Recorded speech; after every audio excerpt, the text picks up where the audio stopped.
Ndagusuje cyane kandi nkomeje kukwifuriza kugira igitondo cyiza udahwema kudukurikirana kuri Bivugwe TV. Ikaze nanone ndagushimiye cyane kandi wowe wakoze subscribe nawe utarakanda subscribe dutera inkunga ukande ku ijambo subscribe cyangwa se ku ijambo sabone niba biri mu rurimi rw'igifaransa. Hanyuma rero uraba uduteye inkunga kandi uraba wiyandikishije kugira ngo ubutaha ibiganiro byose bitambuka ngaha ujye ubyumva mu bantu ba mbere. Urabukoze cyane kandi Imana yaguha umugisha mwinshi cyane uronke mu by'ukuri. Reka twerekeze amaso yacu yose mu burasirazuba bwa Kongo, aho ku munsi w'ejo haburi kuvugwa ko harashwe amasasu akomeye cyane na drone za leta ya Kongo. Ni mu gihe leta ya Kongo yarashakaga guhitana General Makenga ariko bikarangira Imana ikinze akaboko. Ibintu byo gushima cyane ku bakunzi ba M23, aho rero igisirikare cya FARDC cyohereje drone zitagira abapilote ariko zitwaye ibisasu biremereye cyane. Bazohereje Goma rero drone zirekura amasasu akomeye ku nzu bakekaga ko yari irimo Sultani Makenga. Birangira ibyo bisasu byose bari bohereje bihitanya abantu bagera kuri 3 harimo n'umugore wo mu Bufaransa wakoraga muri UN hano muri Repubulika Iharanira Demokarasi ya Kongo. Yahise abasiga ubuzima rero ku ikubitiro, naho General Makenga we aracyari muzima mu gihe benshi bari bagize ubwoba ko nawe yamaze kwitaba Imana nyuma y'urupfu rw'umuvugizi wa M23 uherutse kwitaba Imana nguyu Willy Ngoma. Hano rero ndahita mbabwira ko ari bw'urugamba rugiye gutangira ubwo leta ya Kongo yaguze intwaro nyinshi cyane harimo na drone zitagira abapilote kandi zigendera ku muvuduko munini zinatwara amabomba aremereye. Ni mu gihe rero bifuza kugarura ubutaka bwose M23 yaba yarafashe. Ni mu gihe Tshisekedi yamaze gutangaza ko agomba kugura intwaro nyinshi kugira ngo ubutaka bwose M23 yigaruriye nyine abaze abwigarurire nawe mu biganza bye kandi akazabikora mu gihe gito cyane. Ibyo byose rero yamaze kubitangaza nyuma yuko Willy Ngoma amaze kwitaba Imana, umuvugizi ukomeye w'umutwe wa M23 uherutse kwitaba Imana. Ngira ngo mwagiye mubibona mu makuru yose twagiye dutambutsa ngaha twarabivuze. Rero M23 nayo ikomeje gukaza ingamba ndetse no gushyiraho ubwirinzi budasanzwe.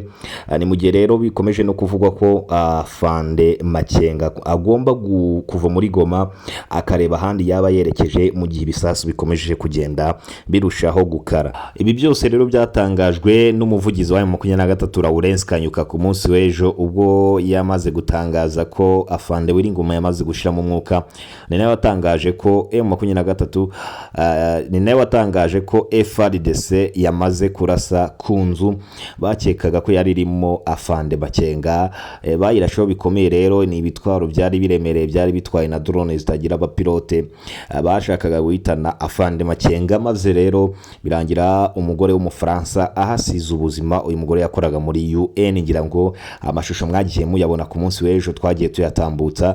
Mu gihe leta ya Kongo ishaka guhirika uyu mutwe wa M23 ukomeje kugenda urafata ibice byinshi hariya mu burasirazuba bwa Kongo, M23 nayo ifite gahunda yo kugira Kinshasa nkuko yakomeje kugenda ibitangaza igakuraho ubutegetsi buriho, dore ko bakomeje kugenda barengera uburenganzira bwa muntu banasigasira. Hari yashize igihe kinini Igoma hatumvikana amasasu, ariko ubwo Willy Ngoma yamaze kwitaba Imana nibwo igisirikare cya FARDC cyarushijeho kugira imbaraga, maze rero batangira kohereza drone kugira ngo barebe ko bakomeza guca imbaraga umutwe wa M23, ariko nabo ntago batuje. Umunsi ku munsi bararwana cyane kugira ngo barebe ko bakomeza gusatira bajya imbere cyangwa se basonga imbere.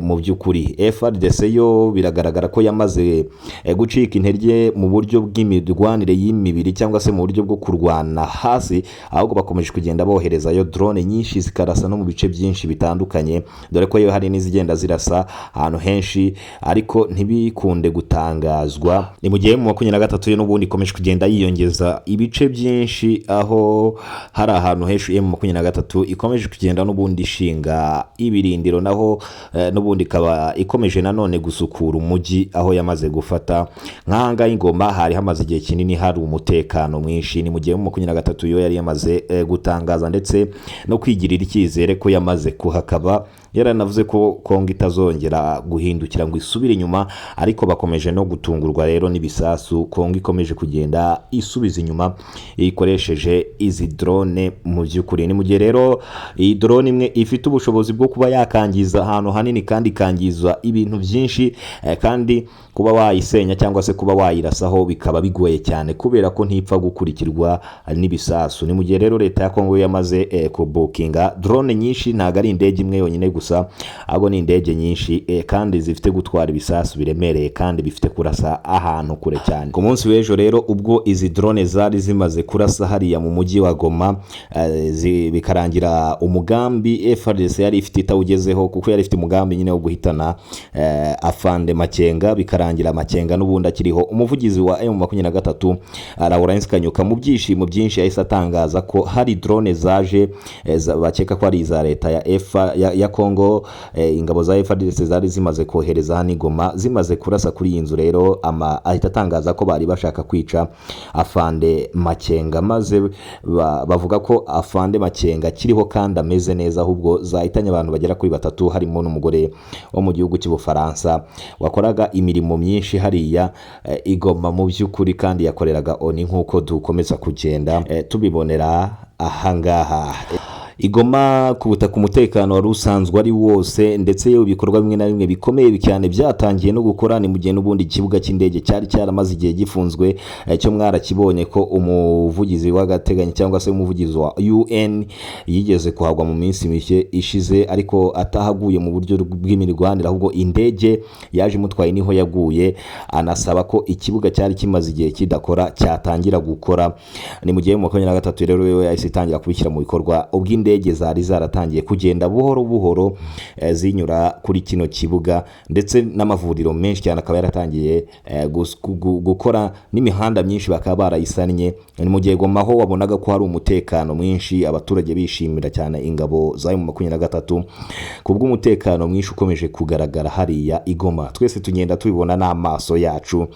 M23 rero yo ikaba nta bwoba ifite, nk'uko Lawrence Kanyuka yakomeje kubitangaza ejo. We yavuze ko bagomba gukomeza kurwana berekeza imbere, kugira ngo mu by'ukuri bakomeze kurengera ubuzima bw'abanyamurenge benshi bari hariya.